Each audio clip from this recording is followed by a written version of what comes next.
नमस्कार दोस्तों, स्वागत है आपका स्लश टू क्राउन में। जैसा कि आपको पता है, यहाँ हम सीखते हैं किसी भी टॉपिक को एकदम बेसिक से। तो चलिए शुरू किया जाए।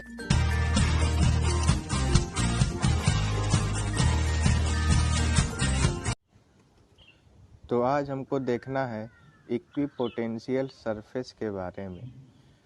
तो इस टॉपिक को शुरू करने से पहले मैं उन लोगों से कहना चाहता हूँ जिन्होंने इसके पहले के पार्ट नहीं देखे हैं, वो चैनल की प्लेलिस्ट से जाके देख लें, जिससे क्या होगा आपको और अच्छे से समझ आएगा। ठीक, तो चलिए आज इक्विपोटेंशियल से शुरुआत करनी है। तो देखिए, इक्विपोटेंशियल सरफेस होता क्या है। तो बेसिक आप ये समझिए कि पोटेंशियल किसी भी सरफेस पे सेम होना, यही क्या हो जाएगा इक्विपोटेंशियल सरफेस। अब जैसे यहाँ की बात करें तो ये जैसे पूरा फिगर दिया है, हाँ, तो इस फिगर में आप देखिए ध्यान से, सेंटर में क्या है, पॉजिटिव चार्ज है ना। और उसके बाद देखिए ऐसे कई सारी सेल बनी हुई है इसकी, हाँ बनी है। तो अब इसको कहने का मतलब क्या है यहाँ पे कि अब पॉजिटिव चार्ज है तो इलेक्ट्रिक फील्ड बाहर निकलेगा, ये सब बेसिक प्रॉपर्टी तो आपको पता ही है, हाँ। लेकिन यहाँ क्या होगा, इक्विपोटेंशियल का कॉन्सेप्ट आएगा। जैसे देखिए ये ए और बी दिख रहा है ना, ये ए और बी जो है, यहाँ पे क्या होगा, पोटेंशियल सेम होगा। मतलब समझ रहे हैं, अगर इस सरफेस पे आप कहीं भी पॉइंट कोई लेते हैं तो उस पे क्या होगा, एनर्जी सेम होगा, समझे, पोटेंशियल सेम होगा। ठीक, तो यही है, बेसिक है इसका। बाकी देखिए ये जो V इज इक्वल टू के क्यू बाई आर, या पोटेंशियल का फॉर्मूला जानते ही होंगे। जो के यहाँ पे क्या है, 1/4 पाई एप्सिलॉन नॉट, जिसकी वैल्यू होती है 9 × 10⁹ ये सब बेसिक है, आपको पता ही होगा। तो ये है बेसिक इसका इक्विपोटेंशियल सरफेस का। और इससे जो क्वेश्चन आते हैं, ध्यान दीजिएगा, वो करीब आपका प्रॉपर्टीज से रिलेटेड ही क्वेश्चन आते हैं। तो उसमें कोई कन्फ्यूज़न की बात नहीं होनी चाहिए, हाँ। अभी हम लोग प्रॉपर्टीज़ भी पढ़ लेंगे। अब देखिए, अगर यूनिफॉर्म इलेक्ट्रिक फील्ड की बात की जाए तो यूनिफॉर्म इलेक्ट्रिक फील्ड में क्या होगा, जैसे ये दोनों प्लेन है, हाँ ये दोनों प्लेन है, तो प्लेन के साथ साथ आप देखिए यूनिफॉर्म इलेक्ट्रिक फील्ड भी इधर से जा रही है, हाँ। तो अब इसमें इक्विपोटेंशियल सरफेस की बात करिएगा तो आप किसी भी पॉइंट पे, मतलब इस पॉइंट पे मान लीजिए यहाँ ए ले लिए, यहाँ बी ले लिए, हाँ, तो अब यहाँ भी हो जाएगा ये कॉन्सेप्ट, पोटेंशियल सेम हो जाएगा, समझे।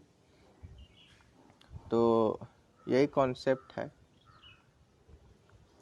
अब देखिए ऐसे ही डाइपोल की बात, तो डाइपोल में भी, डाइपोल आपको पता ही होगा, Q × 2a, हाँ, होता है ना कि दो अपोजिट चार्ज आपस में कुछ डिस्टेंस से सेपरेट हो। तो यहाँ पे डाइपोल का क्या कहने का मतलब है, देखिए यहाँ पे आपको ये फिगर आपको कई लोगों को समझ में आएगा, लेकिन कई लोगों को समझ नहीं आएगा। तो इसको देख लीजिए क्या होता है इसमें। तो इसमें होता क्या है, जैसे देखिए ये पता है आपको, पॉजिटिव चार्ज रहता है और साथ में निगेटिव चार्ज रहता है। ठीक, तो होता क्या है, पॉजिटिव से निगेटिव की तरफ जाती है इलेक्ट्रिक फील्ड लाइन, हाँ। तो डाइपोल में क्या करते हैं हम लोग ना, अब जो यही जो ऐसे से जा रही है लाइंस जो जा रही है ना, इसको इसी तरह से ऐसे दिखा दिया गया है, समझ रहे कि नहीं। मतलब आपस में ये दोनों इलेक्ट्रिक फील्ड लाइन जा रही है इसके साथ साथ, समझ गए। तो इस रिप्रेजेंटेशन को डाइपोल में इस तरह से दिखाया जाता है। तो आप इसमें कंफ्यूज ना होइएगा, ये बस बेसिक सा है। तो डाइपोल में भी आप, अगर आप किसी भी पॉइंट पे लीजिएगा, इलेक्ट्रिक पोटेंशियल निकालने की अगर बात करिए किसी भी पॉइंट पे, तो वो भी सेम ही होगा, पोटेंशियल उसका क्या हो जाएगा, सेम हो जाएगा। ठीक, अब आइए इसकी कुछ प्रॉपर्टीज़ के बारे में पढ़ लेते हैं। तो सबसे पहले प्रॉपर्टी है, if a charge particle is move from one point to another on an equipotential surface then the work done in this process will be zero. तो आपको पता होगा ना कि जैसे कभी चार्ज इधर से उधर ट्रांसफ़र किया जाता है तो कुछ ना कुछ वर्क डन होता है ज़रूर से, हाँ। लेकिन अब इक्विपोटेंशियल की बात रहेगी तो वहाँ पे क्या हो जाएगा, वर्क डन जीरो हो जाएगा। ऐसा होता क्यों है? देखिए, सबसे पहली बात, अभी हम लोग इक्विपोटेंशियल में क्या समझे हैं, जो पोटेंशियल रहेगा वो क्या हो जाएगा, कांस्टेंट हो जाएगा या फिर जीरो हो जाएगा। तो अब देखिए यहाँ पे आपको पता होगा W is equal to Q into V, ये आपको पता होगा, हाँ। तो अब यहाँ पे देखिए V जो है ना, ये पोटेंशियल ही तो होता है कि नहीं। तो पोटेंशियल जब कांस्टेंट कर दीजिएगा या फिर जीरो कर दीजिएगा तो इसकी वैल्यू पूरी जीरो हो जाएगी। इसका मतलब क्या, वर्क डन जीरो हो जाएगा। तो आ गया कि नहीं ये वाला चीज़, है ना। तो यही कहने का मतलब है। अब आइए दूसरा पॉइंट है, an equipotential surface is always perpendicular to the electric field line, that is electric field. तो देखिए क्या है इसमें, आपको दूसरी प्रॉपर्टीज का मतलब क्या है। जैसे यहाँ पे ऐसे सरफेस है, हाँ, बीच में मान लीजिए पॉजिटिव चार्ज है, इसका करने का मतलब ये है कि जो भी लाइन ऐसे जाएगी ना, इलेक्ट्रिक फील्ड लाइन जो भी ऐसे जाएगी वो परपेंडिकुलर होगी इसके, समझ रहे हैं ना। तो परपेंडिकुलर होने का मतलब क्या है कि वो आपस में कभी इंटरसेक्ट नहीं करेगी। ये भी आप जैसे जो प्रॉपर्टीज आप पढ़ते हैं ना कि इंटरसेक्ट नहीं करती, इलेक्ट्रिक फील्ड लाइन में पढ़े होंगे आप, तो उसका जो ओरिजिन होता है वो कैसे, तो ये परपेंडिकुलर होती है आपस में। इसलिए किसके रिस्पेक्ट में परपेंडिकुलर होती है, चार्ज के रिस्पेक्ट में परपेंडिकुलर होती है।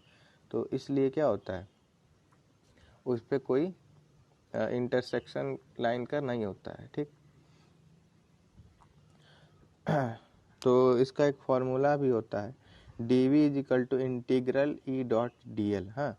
जहाँ पे आप अगर मान लीजिए, आप इसको देख लीजिए, जैसे dv is equal to minus ये आई एन टी का मतलब इंटीग्रल है ई डॉट डी एल, ये फॉर्मूला होता है। अब जहाँ पे आपको पता है कि dv क्या हो जाएगा, हमारे जीरो हो जाएगा, इक्विपोटेंशियल सरफेस की बात हो रही है, तो इसलिए क्या हो जाएगा, E perpendicular to D L हो जाएगा, ठीक। अब चौथा देखिए, equipotential surfaces do not intersect each other. तो आपको अभी मैं बताया ना परपेंडिकुलर होती है, इसलिए तो वहाँ से ओरिजिन जैसा होगा वैसा वो शो करेगी। तो ये आपकी हो गई तीसरी प्रॉपर्टी है। अब चौथा देखिए, in strong region of electric field they the equipotential surface are nearer, but as the electric field decreases the equipotential surface become far। तो इसका कहने का मतलब क्या है, देखिए जैसे हम लोग अभी ये पढ़ रहे थे ना, पॉजिटिव है, इसके बाद ऐसे, फिर ऐसे, फिर ऐसे, है कि नहीं। अब यहाँ से ऐसे फील्ड जा रही थी, तो कहने का मतलब क्या है ना कि ऐसा रीज़न जहाँ पहला चीज़ ये जान ली कि जहाँ चार्ज होगा यहाँ पे तो स्ट्रॉन्ग रहेगा एकदम इलेक्ट्रिक फील्ड का स्ट्रेंथ, हाँ। और इसके कंपैरिजन में, जैसे बाहर के कंपैरिजन में, वहाँ क्या होगा, स्ट्रॉन्ग होगा। लेकिन वही मतलब ये जो स्टेटमेंट जो यहाँ हम लोग पढ़े हैं अभी, इसका कहने का मतलब यही है कि जैसे जो इक्विपोटेंशियल की सरफेस है ना, वो अगर कम दूरी पे होगी, समझ रहे हैं, चार्ज की अगर कम दूरी पे होगी तो क्या हो जाएगा, वहाँ पे स्ट्रेंथ ज़्यादा हो जाएगी। लेकिन वहीं अगर उसको कहीं दूर जाके आप देखते हैं तो उसकी चार्ज की स्ट्रेंथ क्या हो जाती है, कम हो जाती है। ऐसा आपको दिखता कहाँ है, आपको याद होगा मैग्नेट, हाँ, नॉर्थ से साउथ का बात करते हैं हम लोग, नॉर्थ से साउथ। तो यहाँ से फील्ड निकलती थी, यहाँ जाती थी, हाँ। तो आप ध्यान दिए होंगे तो यहाँ जो रहता है ना, वो मैग्नेटिक फील्ड जो रहती है बहुत ज़्यादा रहती है, बहुत डेंस रहती है, हाँ। लेकिन यहाँ पे अगर आप करिएगा तो बहुत वीक हो जाती है कि नहीं। तो यही कॉन्सेप्ट यहाँ भी आता है, समझ गए। अब देखिए दूसरा property, in a uniform electric field the equipotential surface are parallel and equidistance. तो अगर यूनिफॉर्म इलेक्ट्रिक फील्ड, अगर हम लोग यूनिफॉर्म इलेक्ट्रिक फील्ड कहाँ पढ़े हैं, यहाँ पढ़े हैं, तो यहाँ देखिए क्या है, पैरेलल भी है, साथ में इक्विडिस्टेंस पे भी है कि नहीं। तो यही प्रॉपर्टी यहाँ पे कह रहा है। ठीक, अब आइए रिलेशन देखते हैं हम लोग, इलेक्ट्रिक फील्ड और इलेक्ट्रिक पोटेंशियल के बीच में रिलेशन क्या होता है उसके बारे में ध्यान देते हैं। तो सबसे पहले देखिए, यूनिफॉर्म इलेक्ट्रिक फील्ड लाइन है, इसमें कोई पोटेंशियल लग दिया हमने, ठीक। उसके बाद देखिए, आपको वर्क डन का फॉर्मूला पता है ना, फोर्स इनटू डिस्प्लेसमेंट, ये पता है आपको, फोर्स इनटू डिस्प्लेसमेंट हो गया। हाँ, और यहाँ पे देखिए यूनिफॉर्म है तो क्या हो जाएगा, एक्सटर्नल इंटरनल दोनों बराबर होगा फोर्स, उससे मतलब नहीं है हमको, है कि नहीं, क्योंकि भाई यूनिफॉर्म में है यूनिफॉर्म में है, इसलिए कोई दिक्कत नहीं होगा। तो इसको हम लोग क्या देखिए, F external is equal to minus of internal के इक्वल होगा। हाँ भाई, एक्सटर्नल जो रहेगा अब इक्वल तो होगा, लेकिन उसकी साइन जो रहेगी वो बस चेंज हो जाएगी। तो अब यहाँ देखिए हम लोग क्या लिख सकते हैं, एक्सटर्नल की जगह पे एफ माइनस इंटरनल वाली वैल्यू लिख सकते हैं हम लोग। हाँ, अब F is equal to Q E आप पढ़े होंगे। हाँ, तो इससे क्या आ जाएगा, देखिए यहाँ पे F is equal to Q E तो आ गया। अब साथ में जो एफ इंटरनल की वैल्यू है ना वो यहाँ रख लीजिएगा, तो यहाँ पे ये वाली वैल्यू आ जाएगी आपको, इसमें रख दीजिएगा। तो अब ये इक्वेशन क्या हो गई, 1 हो गई। ठीक, तो इक्वेशन 1 ये हो गई। अब देखिए आगे, but from the definition of potential difference. अब आपको पोटेंशियल डिफरेंस की डिफिनीशन के अकॉर्डिंग क्या होता था, अब W is equal to Q V होता था, तो यहाँ से V क्या आ जाएगा, W बाई क्यू आ जाएगा, है कि नहीं। तो अब यहाँ से अगर आप W की वैल्यू निकालेंगे तो W क्या आ जाएगा, क्यू वी आ जाएगा, है कि नहीं। तो ये क्या आ गया आपका सेकेंड इक्वेशन आ गई। अब देखिए आप ध्यान दीजिए कि लेफ्ट हैंड साइड जो है इसका दोनों का सेम है, तो क्या हो जाएगा, दोनों आपस में वैल्यू इक्वल कर दी जाएगी। तो जैसे ही इक्वल की जाएगी तो यहाँ पे क्या आ जाएगा, क्यू दोनों तरफ है, दोनों की क्वांटिटी सेम होगी तो दोनों कैंसिल हो जाएगा, और D V is equal to minus D L आ जाएगा। तो यहाँ से क्या आ जाएगा, E is equal to minus D V by D L. तो ये पोटेंशियल, देखिए ये रिलेशन होता है इलेक्ट्रिक फील्ड और पोटेंशियल के बीच का। साथ में आपको इसका कई सारा नाम होता है, जैसे पोटेंशियल ग्रेडियंट जिसको कहा जाता है। हाँ, तो ये सब नाम याद कर लीजिएगा, रिलेशन पूछता है ज़रूर से। इसमें देखिए स्टेटमेंट लिखा है, पढ़ लेते हैं। The electric field intensity at a point is equal to negative of potential gradient at that point. ठीक, तो ये हो गया आपका, यही हम लोग प्रूफ किए हैं, ठीक ना। और एक और स्टेटमेंट यही लिखा है। अब देखिए लास्ट पॉइंट है आज का, electric potential energy of a system of charge. तो इसमें देखिए क्या है, the electric potential energy of A system of charge is equal to the work done by external agent in bringing the charge from infinity separation to their present position। तो ये आपको पता है कि वर्क डन हम लोग क्या करते हैं, किसी भी अगर मान लीजिए यहाँ कोई चार्ज रखा है, हाँ, और हमको वर्क डन अगर बताना रहेगा आपको क्या करना है, इलेक्ट्रिक पोटेंशियल का हम लोग पढ़े थे ना, कि अगर कोई चार्ज है जो यहाँ पर मतलब एक स्टेबल कंडीशन में है, दूसरा एक कोई पॉइंट चार्ज इन्फिनिटी डिस्टेंस से इस चार्ज के पास ले आते हैं अगर, तो जो इसमें वर्क डन जो लगता है वही क्या हो जाता है, इलेक्ट्रिक पोटेंशियल हो जाता है ना। तो यही चीज़ इधर बताई गई है सिस्टम ऑफ चार्ज। ठीक, तो ये था आज का टॉपिक।